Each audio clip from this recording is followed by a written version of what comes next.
कुछ तो कहिए। नहीं कुछ चुनाव का माहौल क्या है? हम यहाँ के रहने वाले नहीं हैं। कहाँ के रहने वाले हैं? हम आजमगढ़ के रहने वाले हैं। अच्छा, आजमगढ़ में क्या होने वाला है? धर्मेंद्र या निरहुआ? धर्मेंद्र धर्मेंद्र जी जाएंगे। धर्मेंद्र। निरहुआ क्यों नहीं? सांसद वहाँ पे है। सांसद हैं, बस एक बार बन गए बस 2 साल का मुद्दा था, बन गए।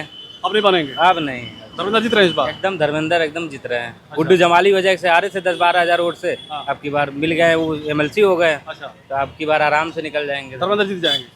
ठीक है। भाई साहब क्या कहेंगे? चुनाव चल रहा है, 2024 का लोकसभा चुनाव काफी नजदीक है और आप लोग बैठ करके यहाँ पे कुछ वार्ता करते, क्या कहेंगे? चुनाव कैसा रहेगा इस बार? अभी प्रत्याशी बसपा भी घोषित कर दे, उसके बाद न कहा जाए। राजीव राय और अरविंद राजा में कौन बढ़िया है?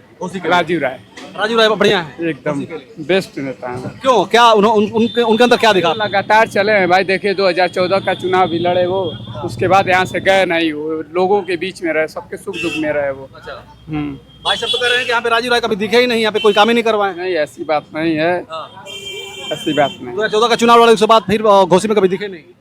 कौन? राजीव राय? नहीं, ऐसा नहीं, ऐसा नहीं, ऐसा नहीं। हाँ, दिखते हैं। क्या कहेंगे साहब, आप क्या कहेंगे? कौन सही है यहाँ पे? राजीव राय, अरविंद राजभर? राजीव राय, अरविंद राजभर बाहरी हैं और बीजेपी नहीं लड़ रही है, भाजपा लड़ रही है, तो उसका बहुत बड़ा असर नहीं होगा। अगर बीजेपी लड़ती तो? बीजेपी लड़ती तो त्रिकोणात्मक लड़ाई होती है, बढ़िया लड़ाई होती, त्रिकोणात्मक लड़ाई। बहुजन समाज पार्टी का भी कोई प्रत्याशी नहीं है, अगर प्रत्याशी कोई मुस्लिम पे आ जाता तो फिर क्या होगा? तो मैंने वही आर पार की लड़ाई हो जाएगी, संभावना है कि बसपा चुनाव जीत जाएगी।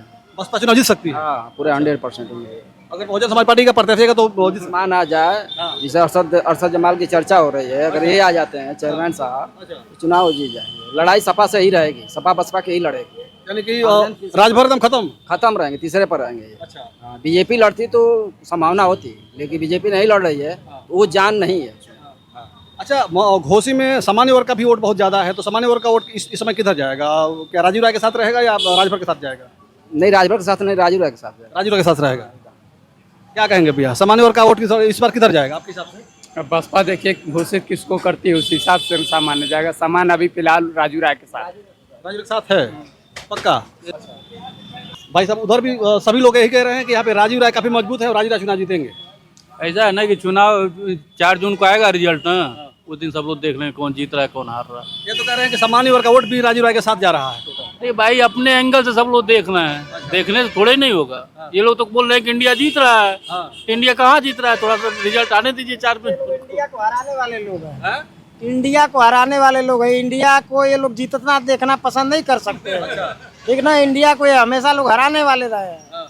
और आजादी से पहले भी जब अंग्रेज यहाँ थे। आप किस इंडिया के हराने की बात कर रहे हैं? देश इंडिया या अब आप समझिए इसका, अब आप इसका समझिए, हमारे गठबंधन का नाम इंडिया है। अब इंडिया नाम से इनको बड़ा तकलीफ है, ठीक है? तो ऐसे लोगों को अब ये लोग हराने का प्रयास करते हैं। हम लोग हमेशा इंडिया को जिताने का प्रयास करते रहे। अंग्रेजों को यहाँ से हम लोगों ने भगाया।